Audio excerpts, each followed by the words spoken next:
Hi, everyone. Thanks for tuning in to Mad Barn Academy. If this is your first time here, then welcome. We hope to earn your subscription today. I'm Dr. Fran Rowe, one of the veterinary nutritionists here at Mad Barn, and it's officially spring, which means we're now in the thick of foaling season. Some of you might already have foals on the ground, but I'm sure many of you are still anxiously awaiting for the arrival of your new foal on the farm.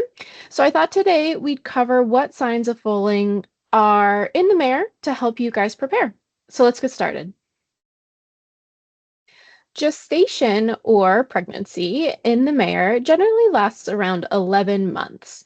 Most mares will foal between 335 to 350 days, but gestational length can really range. There's a lot of individual variation between mares, but also factors like age, previous history of pregnancy, and season can play a role.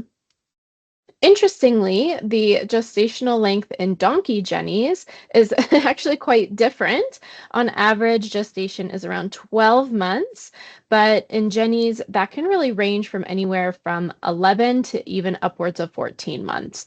So this can make predicting and preparing for foaling in donkeys quite a bit trickier, but the same principles are going to still apply. It's really important to monitor the late pregnant mare or Jenny as she approaches her anticipated foaling date to ensure the health and survival of both mom and baby. Of course, a vast majority of foalings go just fine without complications, but when complications do arise, it's imperative that you act quickly. If you know your mare's breeding date or your vet was able to provide you with an estimation of fetal age at, a pregnancy check at some point, you can calculate your mare's anticipated foaling window. We have a handy calculator in our article, Signs of Foaling in Mares, which is linked in the description below. So you guys can use this calculator, which is pictured right here, to help give you that predicted window. So for healthy mares with uncomplicated pregnancies, you can really begin monitoring and preparing for foaling about 2 weeks out from that earliest kind of date. If your mare has experienced any complications during pregnancy, then you'll want to begin monitoring much earlier in case she goes into premature labor. So let's walk through some of the key signs of impending parturition or foaling in the mare. The first is mammary gland changes. So most mares will start to show signs of udder development around 6 or 4 weeks prior to foaling. The udder will enlarge and it's still going to feel quite firm until it really begins filling with milk closer to that foaling date. And then also closer to foaling, you'll notice mares will start to kind of wax up, which is when you'll actually see a waxy plug in the opening of the teat. Next is changes in milk composition. So the mammary gland won't start producing kind of these milky secretions until the last week or so of pregnancy on average. Once you can express some milk from the udder, you can then start to monitor that milk for changes in calcium content or pH to help you predict a time of foaling. So calcium concentration will increase really dramatically in the days leading up to foaling, and it's one of the best predictors of foaling. There are a couple of milk calcium kind of test kits on the market that you can use at home on the farm, like Foal Watch, which I've pictured here, or the other one is called Predictafol. So each kit has its own set of directions that will walk you through how to actually perform the test to determine that calcium level.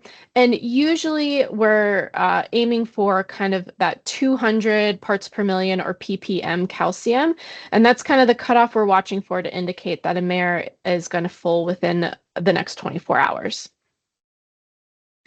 Similarly, pH will decrease in the days leading up to foaling. So that milk, or really as you approach foaling date, that milk really turns into colostrum. It's going to become more acidic, so the pH lowers. And you can use just your basic pH strips or pool test strips to monitor pH changes in those milky secretions. So 7 is kind of the key number to watch for, as around 80% of mares will foal within 24 hours once their milk or colostrum reaches a pH of 7. Now, if the pH dips even lower to around like 6.4, that's a indicator that 96% of mares will foal within the next 24 hours. So you can see that it can really help give you a good indication of how close she is to foaling, and how, how much time you need to spend in the barn overnight to watch her. Next on our list is relaxation of the pelvic ligaments and the kind of back end structures. So, as foaling approaches and hormonal changes occur, the mare's perineum and vulva are actually going to lengthen, and you'll notice that there's going to be some softening of the ligaments around the tail head. So you'll be able to really manipulate her tail more, and kind of around the tail head, she'll feel really soft and doughy. And then obviously, like this picture shows, you can see on the left there, that's mare's normal conformation. And then on the right, that is her conformation in that last week prior to foaling. So last on our list is behavioral changes in the mare.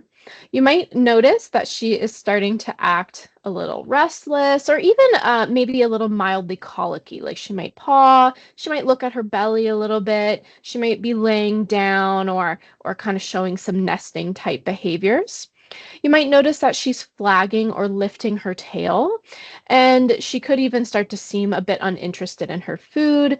It's not uncommon for their appetite to drop close to foaling, and she might start isolating herself from other horses if she's in a shared space. So some mares might only display these signs immediately prior to foaling, while others might begin a few days before. So it's just important to get to know your mare and kind of what her normal uh, uh, signs are as far as her attitude, and maybe how stoic she is when things start to get a little uncomfortable. And it's important to, really pair these behavior changes with the other signs that we've talked about to help you predict time of foaling. Now, of course, if any of these behaviors seem really drastic or really out of character or not at the right time, i.e., around that, anticipated window for foaling, it's always best to consult with your vet and just say, hey, she's acting a little uncomfortable or something's changed with her attitude. Never wrong to have her examined to make sure everything's okay. So the best thing that you can do to support your mare during pregnancy and foaling is to be prepared. As your mare approaches her predicted foaling date, ensure that her environment is safe and it's free of any hazards that she might harm herself on if she's up and down or on the ground to foal, and then certainly hazards that that baby could get into. Um, it's usually recommended to move the mare to her foaling location several weeks in advance so that she has time to acclimate to that new environment. It also ensures that she produces antibodies to any novel microbes in that environment that she may come across, which will then be passed into the colostrum for the foal. You can also have a fully stocked foaling kit at the ready. Now, this kit will contain supplies that you might need so that you're ready to intervene in case of an emergency when your mare actually goes into labor. Our article on signs of foaling, which I've linked below, goes into detail about each of these supplies and why they're important. But here is a nice graphic kind of indicating what some of those key supplies you're going to want in your tote, in your foaling kit, at the ready stall side. And last but not least, it's really important to have an emergency plan in place in case complications do arise. So make sure that everyone who provides care for your mare knows what to do if she goes into labor and who to call and in what order to call. It's also a great idea to let your vet know that your mare is coming due so that it's on their radar. And then if you're ever concerned, don't hesitate to call your vet and ask any questions or have them out for an exam, either prior to foaling or during the foaling process. So, what are some of the complications that you should have in your mind as scenarios that you should be ready to call your vet in?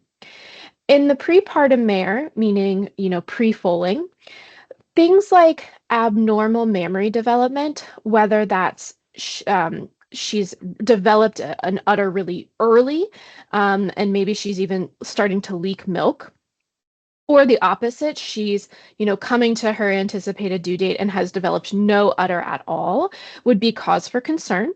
Additionally, any signs of colic, especially if they're severe or persistent, and any vulvar discharge are going to warrant a check by your vet. So during foaling, there are two kind of big complications that can arise, a red bag delivery and a dystocia, and both of these are going to require immediate intervention. A red bag is when the inner lining of the placenta separates from the outer, but it doesn't break.